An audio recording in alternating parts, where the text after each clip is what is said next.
ಗೊತ್ತಿಲ್ವಾ? ಅವಳು ಯಾವುದೋ ವಿದೇಶಕ್ಕೆ ಹೋಗ್ತೀನಿ ಅಂತ ಹೇಳಿದ್ಲಲ್ವಾ? ಇದ್ದಕ್ಕಿದ್ದಾಗ ಇಲ್ಲೇ ಬಂದು ಅದೇ ನನಗೂ ಅರ್ಥ ಆಗ್ತಾ ಇಲ್ಲ.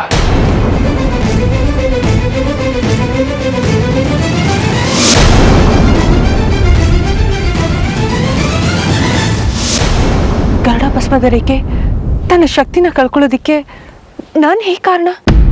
ಅದು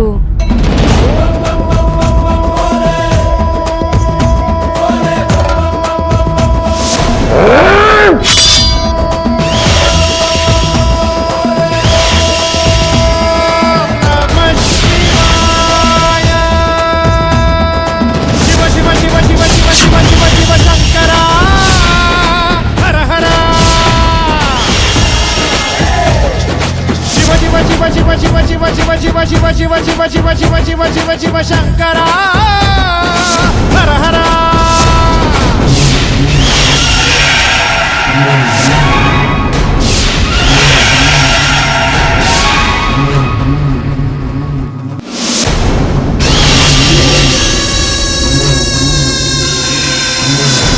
ಇದೇ ನಡೆದಿದ್ದು ಅಮೃತ.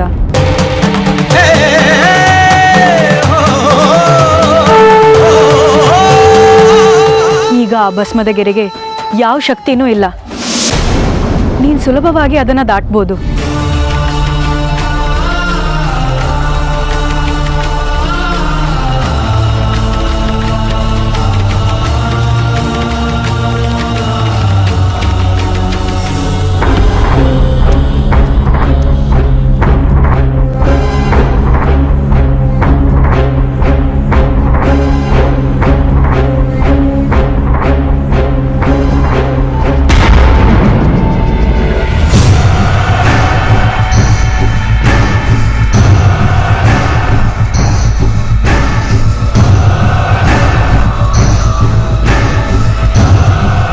ಅಣ್ಣ, ಅವರಿಬ್ರು ಇನ್ನೂ ಬಂದಿಲ್ಲ. ನಾನು ಹೋಗಿ ನೋಡ್ಕೊಂಡ್ ಬರ್ತೀನಿ. ನೀವು ಬರೋ ಅವಶ್ಯಕತೆ ಇಲ್ಲ, ನಾವೇ ಬಂದಿದ್ದೀವಿ.